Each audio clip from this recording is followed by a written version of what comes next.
Damian Priest and Jacob Fatu face off. KO chickens out of a fight with Punk. And still no sign of the White Six. I'm telling you, they've been sacked off.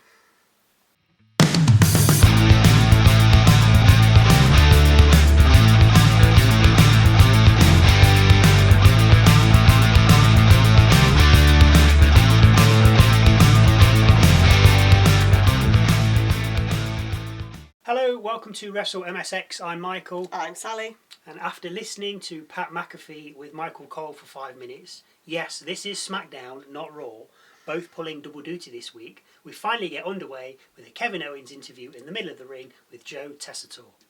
Joe starts with the easy questions. What's missing between you and Cody? To cut a long story short, KO feels disrespected, saying he's going to win the title at the Rumble. Joe apologises if Owens feels the coverage for him has fallen short, with Owens saying, "You think you're a tough guy, Joe?" Owens doesn't accept the apology, telling Joe to shove it up his ass. Owens then removes the winged eagle belt hanging in the ring, saying he'll be back for the undisputed belt tomorrow night. Owens then begins to leave the ring, but as he does, Chick Magnet Punk heads out. The two stare at each other before Owens asks Punk if he can help him. No comes the reply. Punk then apologises for interrupting and for also looking past Owens with the assumption that Cody is going to win at the Rumble.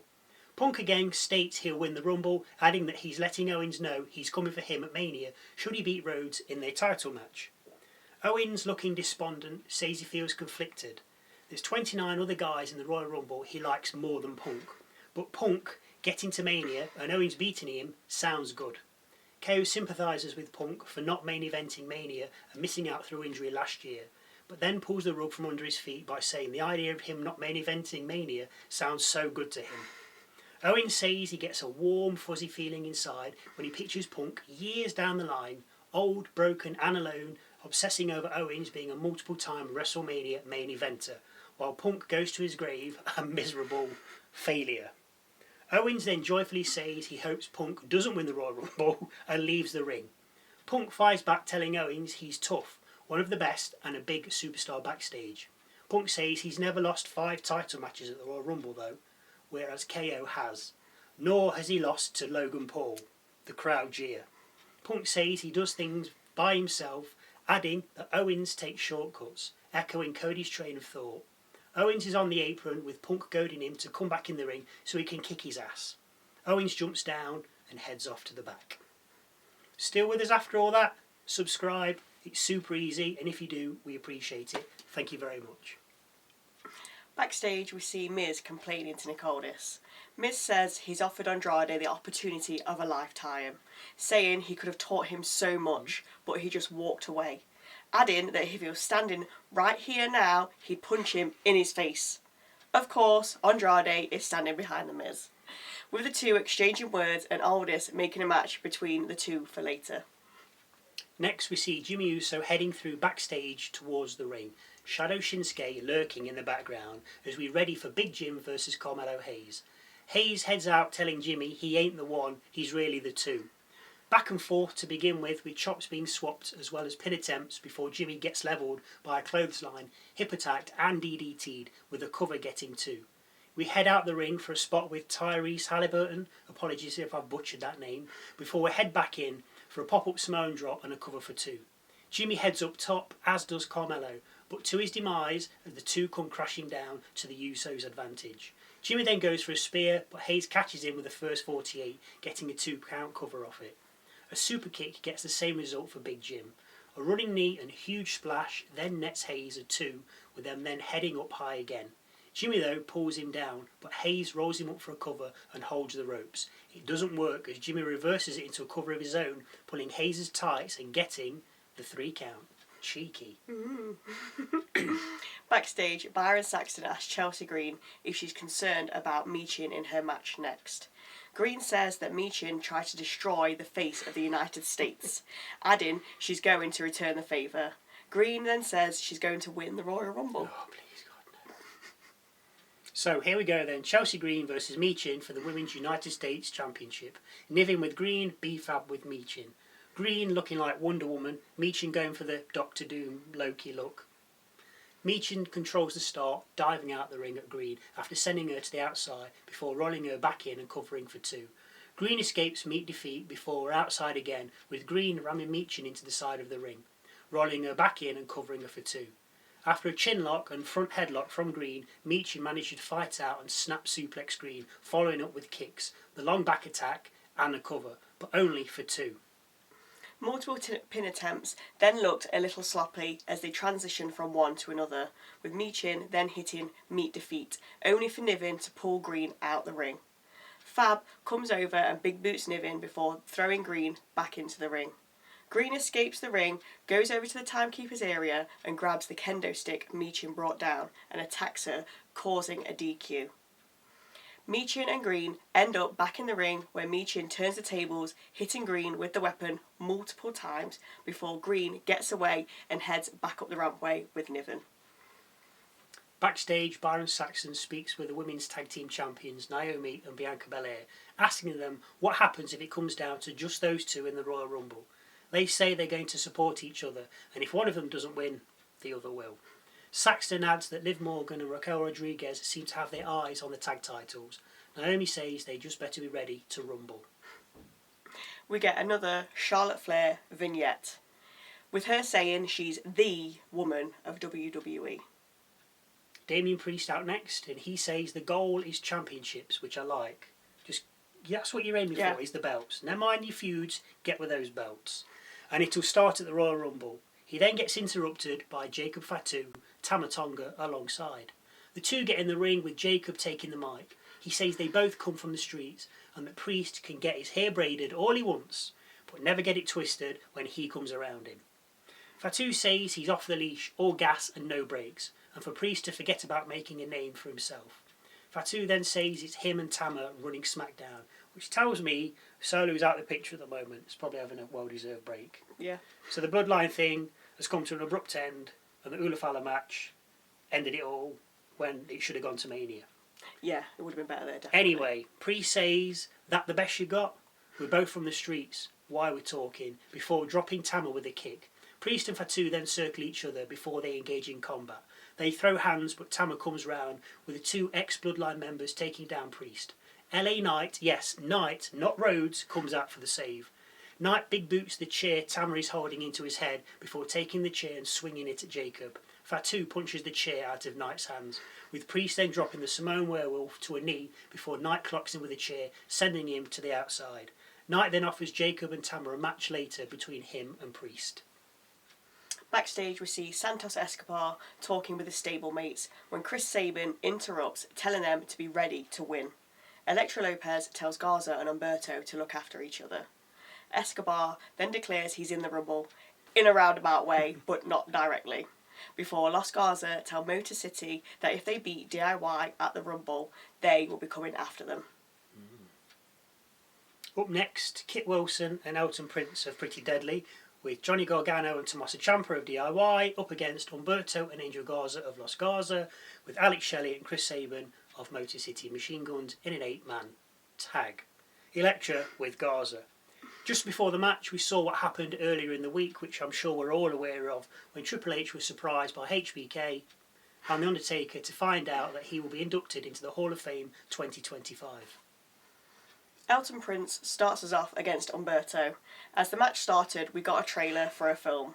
Well, we didn't. We could hear the film, but never saw it as we stayed with the action. So don't ask me what it's about, as I have no idea. All I know is it's called Love Hurts. Yes, it can. Anyway, back to the action. This match would take far too long to break down, and you don't need to hear me calling every move for the next 20 minutes. What? So here's a brief synopsis. Machine Guns won. There you go. Motor City did their usual double team move, followed up by a triple dive out of the ring. After a break, Garza rips his trousers off, which Barrett called sexy time, before we see him crossbody Wilson and cover him for 2. Everybody comes in separately, pulling off a move of sorts, with Barrett saying he'd lost track of who the legal man was, which I'm glad, because so had I. Yeah, me too. It's like, who's in? We find out Gargano is the legal man before seeing Garza hit a moonsault to the outside onto the Yes Boys. In the ring, Humberto sit-down powerbombs Johnny and covers him for 2. Motor City and Los Garza then have a falling out with Garza walking out and heading back up the rampway. Ciampa then aims a kick at Sabin but misses, kicking Prince instead. Ciampa goes to tag Wilson, but Wilson isn't interested and drops to the floor to check on his tag team partner. With Ciampa left hanging, Sabin rolls him up from behind and gets the 1-2-3. Gargano was stopped from making the save by Shelley.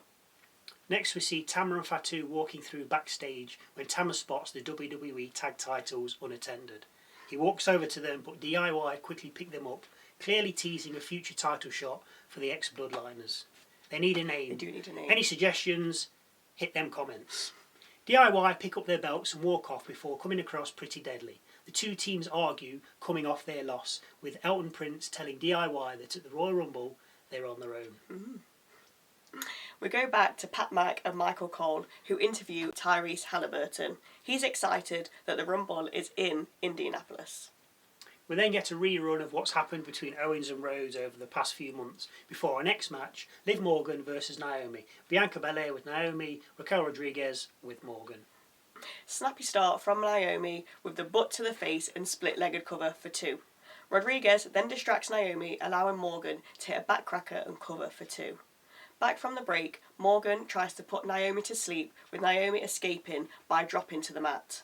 Naomi kicks, slaps and crossbodies Liv from the top rope, following up with a 2-count cover, before Morgan turns it around with a lung blower from the middle rope for 2. Barrett called it a lung blower, but it looked more like a code breaker to me. Anyway, a rear view downed Morgan with Rodriguez then talking smack to Naomi as she climbed the top turnbuckle. Belair pulled Rodriguez from the apron, allowing Naomi to carry on with her split-legged moonsault. She missed as Morgan rolled out of the way and went for the pin. Naomi countered the pin into a pin of her own and got the cover, picking up the victory over Morgan. After the match, Rodriguez entered the ring and attacked Naomi and Belair, powerbombing Morgan onto the two of them after she'd stacked them up. WWE are really pushing that diesel angle with Rodriguez. Barrett called Rodriguez Big Mammy Cool. And that's a callback to Big Daddy Cool from way back when. Up next, Andrade against The Miz. Miz hits a nice head scissors off the middle rope to send Andrade to the outside before a springboard moonsault from the middle rope to the outside drops The Miz. Back from the break and we're in the ring with The Miz firmly in control until a big chop from Andrade stops him in his tracks. The double knees in the corner doesn't quite pick up the win for Andrade as he goes for the cover, with Miz then hitting a DDT and cover for 2. A top rope Spanish fly should have won it for Andrade, but Miz somehow kicked out on 2. After some back and forth with pin attempts, the two men get up, but Miz gets put down again with a spinning elbow. Andrade then covers the Miz for the win. And I really thought the Wyatt Six may have come out here or some kind of appearance because it's the Miz, but they've been transferred to SmackDown. I think they've been transferred out the door. And they've been there, 3 weeks? Well, apparently 3. Is it roughly 3 weeks that apparently they've been there? If one of them is injured, fine, but why'd you have to keep them all off telly? If 2 of them are injured, why'd you have to keep all of them off telly? Yeah, just there's send enough of Howdy them. out. Do some more cryptic messages. Just have them lurking. But completely wiping them out, I think. Not even any video packages or anything. No, I think they don't know what to do with them because there's too many in the group. Whoever they go up against, they're going to absolutely dominate. They should do. They should do. Like when they had the Bloodline, okay, they could have kind of taken them on because they got some extra people for the Bloodline, like Bronson Reed. Yeah. Hey, why don't you come with us at Survivor Series War Games? So I'm sure the Bloodline could have cherry picked a few more applicants for the Bloodline 2.0, but they've just left them. I don't think they know what to do with them. They had such an amazing build, one of the best I've seen. Who's this coming? Who's this coming? Yeah. And they've just gone. Nice to see Chad Gable, though, learnt the error of his ways. Backstage, we see Damian Priest being accosted by Santos Escobar. Escobar welcomes him to SmackDown before offering Legado del Fantasma as help if Priest finds himself in trouble again. Priest isn't interested, with Santos firing back that Dom was right about Priest's ego. Priest tells him to watch himself, with Santos saying he'll be seeing him around. R-Truth then appears, telling Priest he's back on Raw, before Knight appears asking Priest if he's ready for their tag match. Priest says he is, but when they're in the Rumble, they don't know one another. So basically, every man for himself. Mm-hmm. R-Truth then gets between the two of them, saying they should form a team. In the background, you could just make out Shadow Shinsuke as well. Sneaking around. We see Tiffany Stratton next with Zelina Vega. Vega saying she has her eyes on the title, with the beginning of her journey starting at the Rumble. So she's in as well then. Stratton then makes her way to the ring to be interviewed by Pat Mack and Michael Cole. Stratton says she's always been championship material and starts to talk about Nia Jax when Candice LaRae heads out. LaRae says Stratton betrayed Jax and her and that Stratton's jealous. LaRae then gets in the ring and tells us she's entered the Royal Rumble. Stratton fired back at LaRae, backing her into a corner. As she did though, Jax launched an attack, but Stratton got out of dodge, leaving Nia to squash LaRae in the corner instead. Jax and Stratton then fight, but a pop-up headbutt and annihilator from Jax soon stops Tiffy time. Good to see Stratton not running off and staying to fight, considering that she's a heel. As heels usually run when confronted and fight when they want to fight and on their time, whereas faces stay and fight the cause. Tiffany had plenty of time to get away but chose to fight. So is she a heel or is she a face? Because she started as a heel, but I think she's transitioning into a face. But if she was heel, she'd have ran. She'd have gone. They always do. Yeah. They always do. Last match of the night, Tama Tonga and Jacob Fatu versus LA Knight and Damian Priest. As soon as Team Face hit the ring, the fight was on, with all four brawling from the off. When we finally start, Priest batters Tama before tagging in Knight, with Tama tagging in Fatu. A jumping neckbreaker from Knight gets him a 1 count before he's had enough and tags in Priest. Priest initially does well against Fatu until Tama knocks the ropes, distracting Priest, which allows Fatu to get a running hip attack in and tag in Tama. Fatu then comes back in with a nerve pinch and Priest fights out of it, throwing Fatu out the ring and tagging in Knight. He trades blows with Jacob before DDTing and elbowing the Samoan from the top rope. A failed BFT allows Fatu to drop the megastar before we hit a break and come back to find Tama in control of Knight and then tagging in Fatu. Fatu misses a hip attack with Knight back body dropping Fatu and then tagging in Priest. Fatu reaches Tama, but he's no match for a fired up Priest, even sending Jacob over the top rope. Priest barges Tama onto the announcer's desk after they'd both gone outside, with Fatu then no-selling a kick to the face. Priest drops Fatu face first onto the announcer's table before throwing him into the ring post. Priest gets Tama back in the ring, walks along the top rope and crossbodies him, the follow-up cover only getting him a 2. Priest sets Tonga up for a razor's edge, which Tama skillfully counters into a choke, bringing the Punisher to his knees. Priest gets out of it, but gets headbutted in the back of his head by Fatu for his trouble, as he'd ventured too close to the ropes. Tama hits his DDT, but Knight comes in and breaking up the cover on 2, before knocking Fatu off the apron and then sending the both of them sprawling into the timekeeper's barrier.